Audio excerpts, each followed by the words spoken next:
ओम सौराष्ट्रे सोमनाथं च श्रीशैले मल्लिकार्जुनम उज्जैन्यां महाकाल ओंकारममलेश्वरम परल्यां वैद्यनाथं च डाकिन्यां भीमशंकरं सेतुबन्धे दुरामेशं नागेशं दारुकावणे वाराणस्यां तु विश्वेशं त्र्यम्बकं गौतमी तटे हिमालये तु केदारं कुशमे सन्त शिवालय एतानि ज्योतिर्लिङ्गानि सायं प्रातः पठेन्नरः सप्त जन्म कृतं पापं स्मरणेन विनश्यति।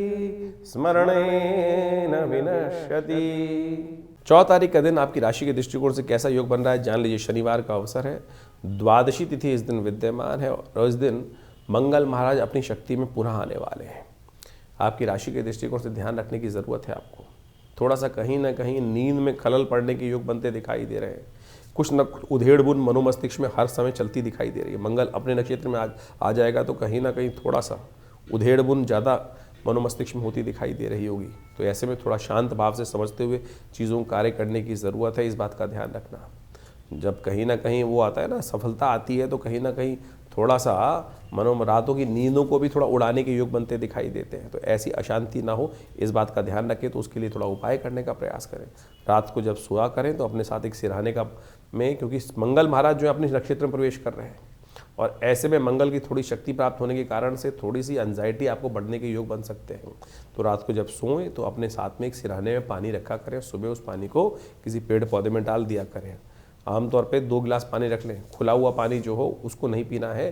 कई बार पानी पीने के लिए साथ में रख लेते हैं लोग। जो खुला हुआ पानी हो उसको किसी पेड़ इत्यादि में डाल दिया करें। इस बात का ध्यान रखें। आने वाले करीब 20-25 दिन इसी प्रकार के योग आपकी राशि में बनते दिखाई दे रहे हैं। 15 तारीख के दिन ग्रह नक्षत्रों का दृष्टिकोण से योग देखें तो आपके लिए क्या कुछ परिवर्तन की तरफ जा रहा है ग्रह देख लीजिए। रविवार का अवसर है, उस दिन त्रयोदशी तिथि है, शिवरात्रि का सुंदर पर्व है। ग्रह परिवर्तन की तरफ जा रहे हैं और ये परिवर्तन आपकी राशि के दृष्टिकोण से बहुत पॉजिटिव योग आपकी राशि में बनकर तैयार हो रहा है, जो विजय भी देगा। और आपकी चाल, जिस भी चाल में आप चलेंगे उसमें कहीं ना कहीं जितने कदम चलोगे विजय के योग आपकी राशि में बनते दिखाई दे रहे हैं।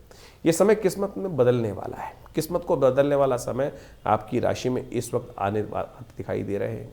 और किसी बड़े व्यक्ति का साथ मिल जाए तो बहुत कुछ विजय का रास्ता आपके लिए प्रशस्त होने के योग बन सकते हैं। ऐसा योग आपके लिए बन रहा है। शिवरात्रि का महापर्व है। ऐसे में भगवान शिव की कृपा भी यदि मिल जाए भाग्य से तो बहुत कुछ आपको प्राप्त करने के योग बन सकते हैं। तो आपको विशेष तौर पर इस दिन विजय के रस से, भंग के रस से भगवान का अभिषेक करना चाहिए। ये आपके लिए बहुत कल्याणकारी रहेगा। दूर्वा भगवान को अर्पित करें और विजय का जो भंग का रस है वो भगवान को अर्पित करने का प्रयास करें। देखिएगा आपके लिए बहुत सुंदर योग शिवरात्रि पर बनकर तैयार है। एक छोटा सा उपाय ये जो आपको हमने बताया है ये आपके लिए कल्याणकारी योग अवश्य बना के तैयार करेगा। शिवरात्रि का योग अपने आप में अद्भुत है। ये ऐसा दिवस है कि भगवान शंकर की कृपा से इस संसार में भावी मेट सके त्रिपुरारी। इस बात को ध्यान रखना चाहिए कि संसार के समस्त कष्ट भगवान शंकर की कृपा से अवश्य दूर हो जाते हैं और भगवान शंकर की कृपा प्राप्त करने का ये दिवस है। शास्त्र में बड़ी अद्भुत अद्भुत कथाएं इस दिवस के बारे में कही जाती हैं। एक तो बड़ी अद्भुत कथा है जो कही जाती है, एक लकड़हारे की कथा।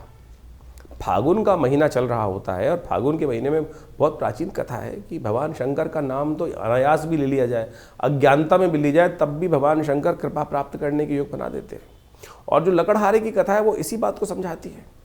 कहा जाता है जो सबसे ज़्यादा कथा चलती है शास्त्रों में वर्णित है कि एक लकड़हारा जंगल में रात को कहीं भटक गया था और उसको ध्यान नहीं था कहाँ से घर पहुँचे वापस।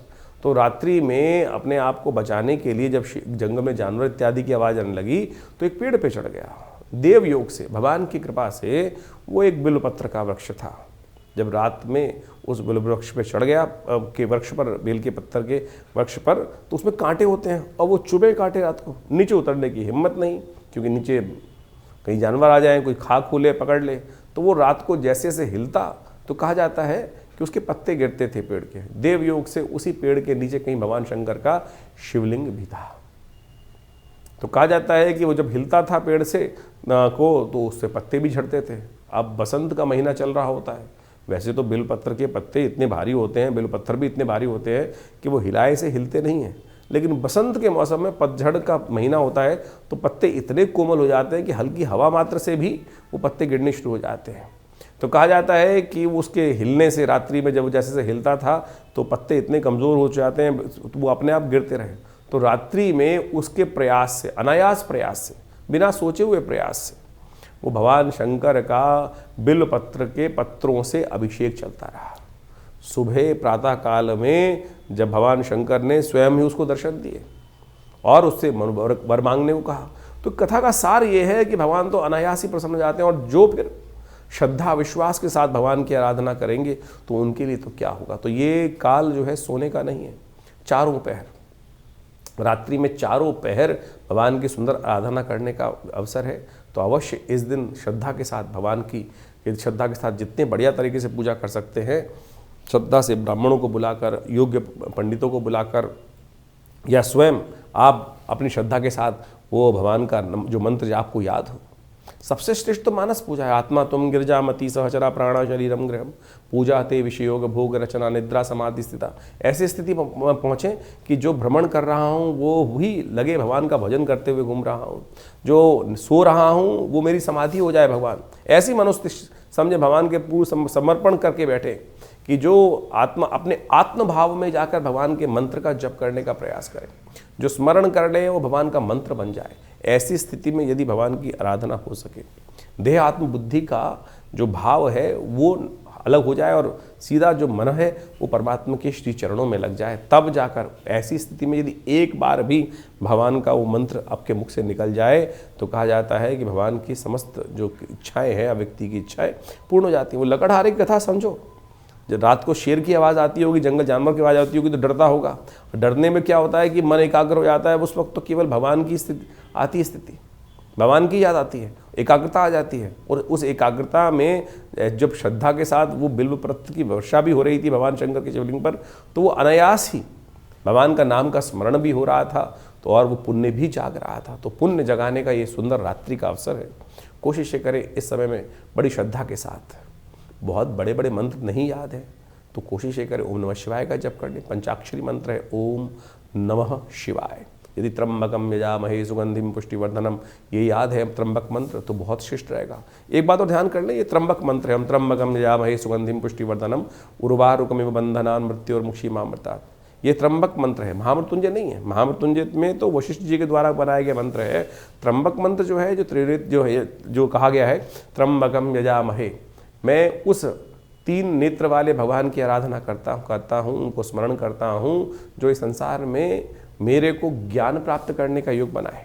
त्र्यंबकम यजामहे सुगंधिम पुष्टिवर्धनम, इस संसार में, और जब मैं संसार में, मेरे को संसार का वास्तविक ज्ञान हो दे। इसमें एक उदाहरण दिया गया है जो कहा जाता है, जिस प्रकार से खरबूजा होता है, जब खरबूजा पक जाता है तो वो अपने आप अपनी उस डंठल से छूट जाता है। तो ऐसे मेरे को ज्ञान प्राप्त करे कि संसार से विरक्त हो जाऊं कि पता भी ना चले कि कैसे। कहा जाता है कि जब संसार से व्यक्ति विरक्त होता है तो बड़ा कष्ट होता है, लेकिन यहाँ वो भाव को उपस्थित किया गया है कि भगवान शंकर का नाम स्मरण करके अमृतत्व को प्राप्त हों और ऐसे इस शरीर से दूर हूँ, भाव से दूर हूँ कि जैसे वो खरबूजा पक जाता है तो अपने आप ही छूट जाता है और भगवान के श्री चरणों में भक्ति प्राप्त हो जाती है। तो इस प्रकार से हमको वो भक्ति प्राप्त हो। ये त्र्यंबक मंत्र है, इसको वेद का मंत्र बोला जाता है। त्र्यंबकम यजामहे सुगंधिम पुष्टिवर्धनम उर्वारुकमिव बंधनान् मृत्योर्मुक्षीमामृतात्। और देवासुर संग्राम के समय में कहा जाता है महर्षि वशिष्ठ ने महामृत्युंजय मंत्र का सृजन किया। महामृत्युंजय मंत्र वशिष्ठ के द्वारा बनाया गया। ओम हौं जूं सह ओम भूर्भुवस्वः ओम त्र्यंबकम यजामहे सुगंधिम पुष्टिवर्धनम उर्वारुकमिव बंधनान् मृत्योर्मुक्षीमामृतात् स्वभू ओम सह जूं हों ओम। ये महामृत्युंजय मंत्र हुआ।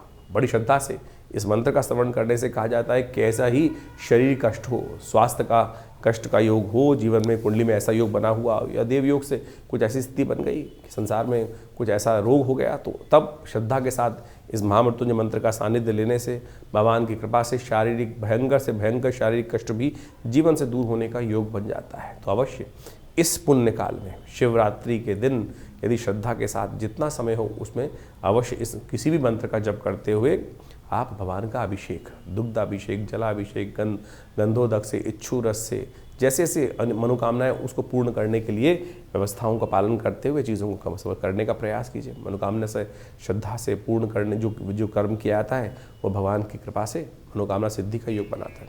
विवेकानंद योगाश्रम में इस दिन बड़ा विशेष कार्यक्रम रखा जाता है। शाम के समय से लेकर बड़ा रुद्राभिषेक कार्यक्रम रहेगा, तो आप सबको उसके लिए साधारण निमंत्रण है। जितने भी लोग आते हैं वो सब पार्थिव शिवलिंग का निर्माण करते हैं भगवान के, और सवा लाख के आसपास भगवान शंकर के पार्थिव शिवलिंग का निर्माण कर उनका रुद्राष्टाध्यायी के द्वारा पूजन चलता है। शाम को करीब 6 बजे से ये कार्यक्रम आरंभ हो जाएगा। 5 बजे यज्ञ रहेगा। उस दिन भगवान का रुद्र यज्ञ, भगवान के विभिन्न मंत्रों से यज्ञ रहेगा। 6 बजे से रुद्राभिषेक आरंभ होगा, जो विभिन्न प्रकार से मनोकामनाओं सिद्धि के लिए अद्भुत रूप से सहायक सिद्ध होगा। आप भी उसमें स्वयं आ सकते हैं। अपने स्थान को आरक्षित करने के लिए विशेष तौर पर जो फ़ोन नंबर्स दिए हुए हैं उन पर संपर्क साधकर भगवान की कृपा प्राप्त करने के लिए, अद्भुत भगवान का बड़ा विशाल शिवलिंग है और फूलों के द्वारा विशेष शिवलिंग को भी बनाए जाते हैं, मृतिका के द्वारा शिवलिंग बनाए जाते हैं, और पूरा षोडशोपचार भगवान का पूजन श्रद्धा के साथ रुद्राष्टाध्यायी का पाठ करते हुए भगवान का विभिन्न दूध से, घी से, इच्छू रस से और जलित से, गंगा जल से इत्यादि से, भस्म से, सब प्रकार से भगवान का अभिषेक सुंदर रूप चलता है। रुद्र कथा का कार्यक्रम रहता है, बड़ा विशाल कार्यक्रम रहेगा। दिल्ली में विवेकानंद योगाश्रम लक्ष्मी नगर स्थित में पिछले बहुत वर्षों से ये कार्यक्रम आश्रम में चलता आया है, 60-70 सालों से। आप भी इस कार्यक्रम में इस अवसर पर अवश्य आएँ। यदि दिल्ली में हैं तो आप सादर आमंत्रित हैं। जमुना पार्क लक्ष्मी नगर विवेकानंद योगाश्रम में ये विशेष कार्यक्रम में अपना स्थान आरक्षित कर उसमें हमारे साथ बैठे, यज्ञ करें, रुद्राभिषेक करें। भगवान की कृपा प्राप्त करने का सुंदर योग है। यज्ञ कर इस शिवरात्रि के दिन अपने मनोमस्तिष्क को ठीक करने का प्रयास करें, ईश्वर के सानिध्य में बैठने का प्रयास करें, और जो कहीं ग्रहों जन्म प्रभाव के अनुसार से कहीं ना कहीं कष्ट के योग चल रहे हैं, वो सब जो कष्ट जो है वो भगवान शंकर की कृपा से दूर होने का अद्भुत योग है, उसमें उसका सहारा लेने का प्रयास कीजिए। कन्या राशि वालों के लिए 16 तारीख की ग्रह गणना क्या कुछ कह रही है वो भी जान लीजिए। उस दिन सोमवार का अवसर है, चतुर्दशी तिथि विद्यमान है और आपकी राशि में एक बहुत महत्वपूर्ण ग्रह को ताकत प्राप्त होने के योग बन रहे हैं। लेकिन ध्यान रखना, ये ग्रह जो ताकत प्राप्त करने के बुध महाराज जो आपकी राशि के स्वामी हैं, वो बृहस्पति के नक्षत्र में प्रवेश कर रहे हैं। बुध का एक बड़ा विचित्र योग होता है। बुध जो हैं वो विशेष तौर पर जैसे ग्रह के साथ बैठते हैं वैसे ही बन जाते हैं। तो ध्यान रखना, बुध बृहस्पति के नक्षत्र में जाने के कारण से बहुत ज़्यादा आपके लिए धर्म हर चीज़ में। और एक बात ध्यान रखना, बहुत ज़्यादा धर्म करने से, धर्म का मतलब होता है सही मार्ग पर चलने के कारण से कई बार क्या होता है कि हम वीतरागी हो जाते हैं। अगर आप जैसा करना वैसा बढ़ने का योग तो बिल्कुल आपकी राशि में बनकर तैयार हो रहा है, विजय का योग भी आपकी राशि में है। लेकिन यदि संसारी हो तो संसार की तरह बनो, यानी यदि संसार में रह रहे हो, गृहस्थ आश्रम में रह रहे हो तो गृहस्थ आश्रम की तरह सोचने का प्रयास करो। यदि वीतरागी हो तो वीतरागी की तरह सोचो। इस बात का ध्यान रखना, जैसा देश वैसा भेष, इस बात को सोचते हुए कार्य करने की ज़रूरत है। इन दिनों बुध महाराज बृहस्पति के नक्षत्र में जाने के कारण से कुछ आने वाले 10-1 दिनों तक आपके मनोमस्तिष्क में ऐसा हो सकता है कि मुझे ये नहीं करना चाहिए, मुझे ये नहीं करना चाहिए, मुझे ये नहीं करना चाहिए, अच्छे व्यक्ति को ये नहीं करना चाहिए। तो संसार के दृष्टिकोण से जैसा आपके व्यवस्था हो उसको वैसा भाव समझते हुए कार्य करोगे तो अच्छा रहेगा। नहीं तो ऐसा हो सकता है कि बना बनाया काम आपके इस फिलॉसफिकल टच के कारण से आपके हाथ से चीज़ें निकल जाएं। इस बात को समझते हुए कार्य करने की ज़रूरत आपको दिखाई देती है। 17 तारीख मंगलवार का अवसर, अमावस्या तिथि इस दिन विद्यमान है और ऐसे में विशेष तौर पर आपकी राशि में जो ग्रहों का योग बन रहा है वो आपको कहीं ना कहीं सफलता की तरफ अग्रसित करता दिखाई दे रहा है। ये ग्रहों का परिवर्तन जो योग है ये साफ साफ दिखा रहा है कि जैसा करोगे वैसा बढ़ोगे। अच्छा करोगे तो अच्छा, नेगेटिव करोगे तो नेगेटिव। तो इस बात को समझते हुए कार्य करने की ज़रूरत है। अमावस्या की तिथि है और अमावस्या की तिथि इस बार मंगलवार के दिन पड़ रही है। फागुन की अमावस्या जो पुष्कर नाम का योग बनाकर तैयार कर रही है। शास्त्र में इस तिथि को कहा जाता है कि युगादि तिथि मानी जाती है। इस दिन कोई युग का भी आरंभ माना जाता है। तो इस दिन अपने पितरों के निमित्त अवश्य कुछ खास उपाय करने चाहिए। जो 17 तारीख की अमावस्या मंगलवार के दिन पड़ रही है, भौमवती अमावस्या योग पड़ रहा है जो, ये बहुत शुभ है। फागुन मास की अमावस्या शास्त्र के दृष्टिकोण से कहा जाती है कि यदि मंगलवार को पड़ जाए तो ये कहीं ना कहीं बहुत सुंदर योग बनाती है।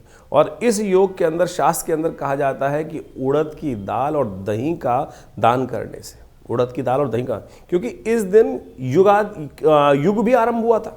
कहा जाता है कि फागुन मास के दिन जो अमावस्या पड़ती है फागुन के महीने में, अमावस्या जो पड़ती है उससे कुछ युग को भी आरंभ। देखिए ये शास्त्र के दृष्टिकोण समझे कि केवल चतुर्युगी नहीं है, ये चतुर्युगी तो एक छोटी साइकिल है, इसमें अनेक अनेक बार वो युग हो चुके हैं, क्योंकि इस वक्त जिस हम योग में चल रहे हैं वही वस्वत मनवंतर में इस वक्त चल रहे हैं, कलयुग के प्रथम चरण में चल रहे हैं, और एक अनेक अनेक बार संसार में रचना होती है। तो शास्त्र के दृष्टिकोण से कहा जाता है इस स्थिति को युग का आरंभ भी माना जाता है। तो इस दिन अवश्य पिंडदान करना चाहिए, अपने पितरों के निमित्त पूजन करना चाहिए, और साथ साथ इस दिन मंगलवार का सुंदर अमावस्या का योग पड़ रहा है, तो आपके पितृ इत्यादि कार्य के लिए पिंडदान करना, साथ साथ ब्राह्मणों को भोजन कराना, गरीबों को भोजन करना, हनुमान जी की उपासना करना, ये सबसे श्रेष्ठ कार्य किए जाते हैं। मंगलवार का दिन है, विवेकानंद योगाश्रम में इस दिन बड़ा सुंदरकांड का पाठ रखा गया है, और साथ साथ इस सुंदर तिथि पर यज्ञ भी रखा गया है। भगवान की समस्त मनोकामनाओं को पूर्ति करने के लिए विशेष यज्ञ का आयोजन किया गया है, सुंदरकांड का पाठ किया गया है, सवा मणि का भोग रहेगा, और शाम को अवश्य आप इस कार्यक्रम में पधारें। माँ भगवती की कृपा से भगवान के सानिध्य में बैठकर इस विशेष तिथि पर लिंग पुराण के अंदर इस शास्त्र के दृष्टिकोण से कहा जाता है कि फागुन मास की अमावस्या के दिन रुद्र, अग्नि और ब्राह्मणों का पूजन करने से, तीन चीज़ों का, भगवान रुद्र का, अग्नि का, जिसे भगवान रुद्र का जो जिसलिए हमने सुंदरकांड का पाठ भी रखा है, रुद्र अवतार ही हैं भगवान हनुमान जी, तो उनका पाठ, अग्नि से यज्ञ करने का, और साथ साथ ब्राह्मणों का पूजन कर लेने से। और शास्त्र में दृष्टिकोण से कहा जाता है, लिंग पुराण के अंदर लिखा है कि इस दिन उड़द, दही और पूरी इत्यादि, उड़द की दाल, दही इत्यादि और पूरी इत्यादि का नैवेद्य के रूप में इनको अर्पण भी करना चाहिए। और ये बड़ी श्रद्धा के साथ इस दिन पूजा कर कहा जाता है पितृ भी तृप्त होते हैं, और बहुत सारे कष्ट, जब पितृ तृप्त नहीं होते ना, पितृ ऋण सिर पे चढ़ा होता है, तो जीवन में बहुत सारे कष्ट, बार बार सब कुछ होते हुए भी अभाव का कहीं ना कहीं मनोभाव कहीं ना कहीं फंसा रहता है, और भगवान की कृपा से होने के बावजूद भी पितृ ऋण से के कारण से बहुत सारी समस्या हो जाती हैं। तो इस दिन यदि ये छोटे छोटे कर्म शास्त्र में वर्णित है, ये कर लिए जाए, तो कहा जाता है भगवान की कृपा से बहुत सारे कष्ट दूर होने के योग बन जाएंगे। तो इस सुंदर पर्व पर विवेकानंद योगाश्रम में पितृ के निमित्त यज्ञ भी रखा गया है, भगवान शंकर का पूजन, हनुमान जी का पूजन, ब्राह्मणों का भोजन, और साथ साथ अग्नि के द्वारा यज्ञ भी करने की व्यवस्था करी जा रही है। तो आप अवश्य इस सुंदर कार्यक्रम में भाग लें। अपने नाम से भी यदि आप बहुत दूर बैठे नहीं आ पा रहे हैं तो उसमें व्यवस्था रहती है, आप पूरी फ़ोन पे बात कर अपना स्थान आरक्षित करें। विवेकानंद योगाश्रम समय समय पर बहुत सारे जो अनुष्ठान इत्यादि कार्य हैं श्रद्धा के साथ चलते ही रहते हैं। यहाँ पर महीने में करीब करीब 10 से 12 भंडारे तो समय समय पर हम आपको उसमें निमंत्रण देते ही रहते हैं, और उसमें विभिन्न यज्ञ इत्यादि, कथा इत्यादि, रुद्राभिषेक इत्यादि समय समय पर बहुत सारे कार्यक्रम हैं। तो इस 17 तारीख को विशेष कार्यक्रम में आप सब सादर आमंत्रित हैं। भगवान की कृपा से ये बहुत पुण्य का पर्व है। इस दिन छोटे छोटे कर्म माँ भगवती की कृपा से कष्ट को दूर करने के जीवन के में योग अवश्य बनाएंगे। कन्या राशि वालों के लिए 18 तारीख का दिन बुधवार का अवसर है, प्रतिपदा तिथि है, फागुन मास का शुक्ल पक्ष आरंभ हो रहा है, और आपकी राशि के दृष्टिकोण से ग्रह परिवर्तन की तरफ जा रहे हैं। तो ऐसे में आपकी राशि के दृष्टिकोण से थोड़ा सा आपको अपने आप को बैलेंस करते हुए चलना है। सूर्य, बुध, शुक्र और चंद्रमा, चारों ग्रह आपकी राशि में एक स्थान पर बैठे हुए हैं। ये कहीं ना कहीं थोड़ा मानसिक अवसाद देने के योग बना सकते हैं।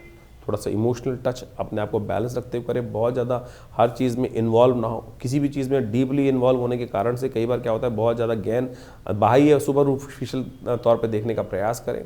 सब दिन एक समान नहीं होते, कभी दिन वीक होता है, तो थोड़ा वीक दिन है, निकल जाएगा, चिंता ना करें। तो उसके लिए थोड़ा सा उपाय करने का प्रयास कर लीजिए।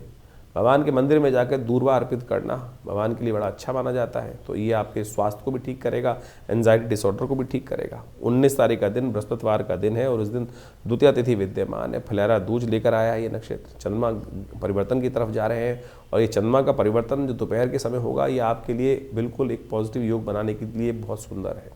बहुत सारी चीज़ों का पूर्वाभास मनोमस्तिष्क में होने के योग दिखाई देते हैं। तो आज दोपहर तक थोड़ा सा चीज़ों को कंट्रोल करें, दोपहर के बाद चीज़ें परिवर्तन की तरफ जाएंगी। ओम नमो भगवते वासुदेवाय इसका जप करें। फैलारा दूज है, अंशुत साया है। दिन आपके लिए शाम के समय कोई ना कोई लाभ की शुभ सूचना होने के योग बनाते दिखाई दे रहे हैं। तो आपकी तरफ थोड़ा सा धर्म की तरफ और नई कुछ चीज़ों को जानने के लिए जिज्ञासा मन में जागती देखती दिखाई दे रही है, और कुछ बहुत कुछ नया कुछ जानने को मिल सकता है। जो विचार मन में आ रहे हों उस पर चलते हुए कार्य करेंगे तो बहुत अच्छा रहेगा। जो फैलारा दूज है ना, वो एक अद्भुत अंशुत साया माना जाता है भारतीय संस्कृति में। जिस प्रकार से देवउठनी एकादशी और अक्षय तृतीया ये जो मानी जाती हैं, भड्डली नौमी इत्यादि अंशुत साय माने जाते हैं। उसी श्रृंखला में फिलहारा दूज भी फागुन मास के शुक्ल पक्ष की द्वितीया जो होती है वो भगवान कृष्ण की सुंदर उपासना का दिन माना जाता है। और कहा जाता है कि भगवान की कृपा से इस दिन भगवान का विशेष पूजन, भगवान ओम नमो नारायणाय, ओम नमो भगवते वासुदेवाय का जप, यहाँ तक कि शादी इत्यादि के लिए भी अनसूत साया माना जाता है। मकान का आरंभ भी करना हो, कुछ भी करना हो, यदि कोई मुहूर्त और ना निकल रहा हो तो इस समय तो ग्रहों की स्थिति बड़ी अच्छी है। शुक्र भी उदय होकर बैठे हैं, बुध भी उदय होकर बैठे हैं, तो आप इस सुंदर तिथि का लाभ, कुछ भी कोई मुहूर्त करना हो तो इस तिथि का अवश्य लाभ लेने का प्रयास करें। 19 फरवरी का दिन अपने आप में एक बहुत शुभ अनसूत साया है। किसी भी चीज़ को करने से उसका रिजल्ट अवश्य आपको पॉजिटिव मिलने के योग बहुत सुंदर तरीके से बनते दिखाई देंगे। तो इस स्थिति में कोई भी कार्य आरंभ करना हो तो अवश्य उस स्थिति का लाभ लेते हुए कार्य करें। कन्या राशि वालों के लिए 20 तारीख का दिन ग्रह नक्षत्रों के दृष्टिकोण से क्या कुछ करने जा रहा है जान लीजिए। शुक्रवार का अवसर है, तृतीया तिथि विद्यमान है और ये कुछ खोज करने वाला दिन दिखाई देता है। जो सामने चीज़ें पड़ी हैं, आपका विचार एक नए एंगल से चीज़ों को देखता दिखाई दे रहा है और वो आपके लिए कुछ नया रास्ते दिखाई देने के योग बना सकता है।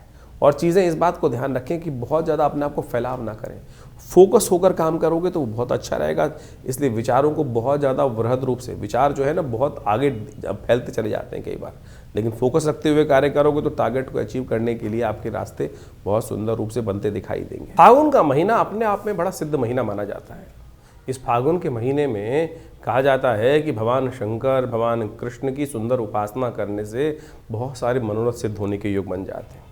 शास्त्रों के अनुसार से इस समय में जो बसंत का मौसम जब चल रहा होता है, ऐसे में होली का आगमन होने वाला होता है, होलाष्टक भी आरंभ होने वाले होते हैं। लेकिन इस मध्यकाल में फागुन के महीने में जिस प्रकार से एक से एक सुंदर पर्व, शिवरात्रि का महापर्व, होली का महापर्व, ये सब के सब जिस प्रकार से आते हैं वो जीवन में कुछ नया आनंद उत्पन्न करने के योग बनाते हैं। ऐसे में स्वास्थ्य का भी बहुत ज़्यादा ध्यान रखने का हमें प्रयास करना चाहिए, क्योंकि जाती हुई सर्दी मौसम परिवर्तन की तरफ जाता है। इसलिए विशेष तौर पर शास्त्रों में कहा जाता है कि इस समय में हमको व्रत इत्यादि अवश्य शास्त्र की विधि के अनुसार से जो करने को कहा जाता है वो अवश्य करना चाहिए। भगवान शंकर का आप माने अभिषेक करने का नियम जो शिवरात्रि के दिन शास्त्रों में चलता है वो पूर्ण वैज्ञानिक है। वास्तविक तौर पे आप समझे, पुरानी कहावत है कि हमको जो कहा गया है कि अपने सिर को ठंडा रखने का प्रयास करना चाहिए। जो बड़े व्यक्ति हैं, जब तक मस्तिष्क ठंडा नहीं रहेगा तब तक संसार में कोई कार्य नहीं करेंगे। छोटी छोटी बातों पे ही यदि आपको क्रोध आने लगा, गुस्सा होने लगा, सिर गर्म रहने लगा, माथा गर्म रहने लगा, तो फिर क्या होता है, कोई भी कार्य व्यक्ति नहीं कर सकता। शिवरात्रि के दिन दे लोटे पे लोटा भगवान शंकर को स्नान कराने की जो व्यवस्था बनाई जाती है वो वास्तविक तौर पे मेरे और आपको ज्ञान देने के लिए है कि मस्तिष्क ठंडा रखने का प्रयास करें, प्राकृतिक रहें, प्राकृतिक जीवन का अनुसरण करने का प्रयास करें, और वो आपके लिए हर प्रकार से जीवन को कल्याण करने वाला है। जीवन का शाश्वत नियम है कि ये पार्थिव पूजा, सबसे श्रेष्ठ पूजा जो भगवान शिवरात्रि के दिन भगवान शंकर की जाती है वो है पार्थिव पूजा। मिट्टी का ही बनाया हुआ शिवलिंग, मिट्टी के द्वारा ही उनका जो पार्थिव शिवलिंग का निर्माण कर उनकी पूजा करने की जो व्यवस्था चलती है वो वास्तविक तौर पर जीवन के एक ऐसे निर्णय को, एक ऐसे सत्य को हमसे के साक्षात हमें दर्शन कराती है कि जिस मिट्टी से बनते हैं उसी में मिल जाते हैं और वही उसमें मिल जाना है। किस लिए इतना सारा जो संसारिक में माया में लिप्त होने का हम प्रयास सोचते हैं करने का। जीवन में बहुत सारे लोग भागते चले जाते हैं, आए तैयारी भजन को ओटन लगे कपास। इस शाश्वत सत्य को हमको समझने का प्रयास करना चाहिए। इसलिए भारतीय संस्कृति में कहा जाता है कि सबसे श्रेष्ठ जो पूजा है शिव की पार्थिव पूजा, मानस पूजा ही सबसे श्रेष्ठ कहा जाती है। तो ये शिवरात्रि के पर्व और अनेक जो पर्व इस समय उपस्थित हैं उन सबके द्वारा जीवन में कल्याण का मार्ग प्रशस्त हो, इसलिए हमें इस सिद्धांत को समझना चाहिए। एक और हमने पर्व आपको बताया, विजया एकादशी, जो विजय को देने वाली एकादशी है। कहा जाता है भगवान राम भी जब विजय को प्राप्त करने की आकांक्षा से रावण से युद्ध कर रहे थे तब उन्होंने भी इस एकादशी का व्रत किया था और इसी एकादशी के व्रत के प्रभाव से भगवान की कृपा से उनको भी विजय प्राप्त हुई थी। यानी इस संसार में जो कुछ भी यवन मात्र ब्रह्मांड में दिखाई देता है वो प्रभु की कृपा से ही बनता है और प्रभु की कृपा, प्रभु का आशीर्वाद प्राप्त करने कर हम बहुत सारे अपने मनोवांछित इच्छाओं को पूर्ण करने की तरफ जा सकते हैं। तो इस संसार में परमात्मा ने भी स्वयं अपने अवतारों को लेकर यही जो निर्णय है प्रतिपादित किया है, इसको हमको अच्छे से समझना चाहिए। तो ज्योतिष की गणनाओं के अनुसार से तो इस वक्त आप देख ही रहे हैं जो ग्रहों का योगायोग चल रहा है, इस समय जो ग्रहों का योगायोग आप देखें, जो बहुत सारे ग्रह सूर्य के आसपास हैं, और साथ साथ इस फागुन के महीने में जो 5 मंगलवार का योग पड़ रहा है, ये कहीं ना कहीं विवादों को उत्पन्न करने वाला योग है। कहीं ना कहीं स्थितियां कहीं ना कहीं अशांति की तरफ जाती दिखाई दे रही हैं। बहुत ज़्यादा छोटे छोटे मामलों में बहुत बड़े बड़े विवाद संसार में इस वक्त उत्पन्न होते दिखाई देंगे। कुछ नए युद्ध के रास्ते खुलते दिखाई देंगे, कुछ नए नए अशांति के वातावरण के नए द्वार खुलते दिखाई देंगे। तो ऐसा योग भी इस समय ग्रहों के अनुसार से बनता दिखाई दे रहा है। सांसारिक दृष्टिकोण से इस वक्त बहुत सारे ग्रह उदय हो चुके हैं। मंगल केवल जो है वो सूर्य के बिल्कुल सन्निकट चलता हुआ अस्त अवस्था में है। सूर्य भी परिवर्तन की तरफ जाएंगे, और इस सूर्य का परिवर्तन जो होगा वो कहीं ना कहीं बहुत विशेष संसार में परिवर्तन लाने का योग भी उपस्थित करता दिखाई दे रहा है। क्योंकि 5 मंगलवार का योग पड़ रहा है, ये कहीं ना कहीं प्राकृतिक आपदाओं की तरफ, कुछ दुर्घटनाओं की तरफ भी थोड़ा संसार को आशंकित करने का प्रयास कर सकता है। तो ऐसे में हम अपने स्वास्थ्य का भी ध्यान रखें, परमात्मा का भजन लगातार करते रहें।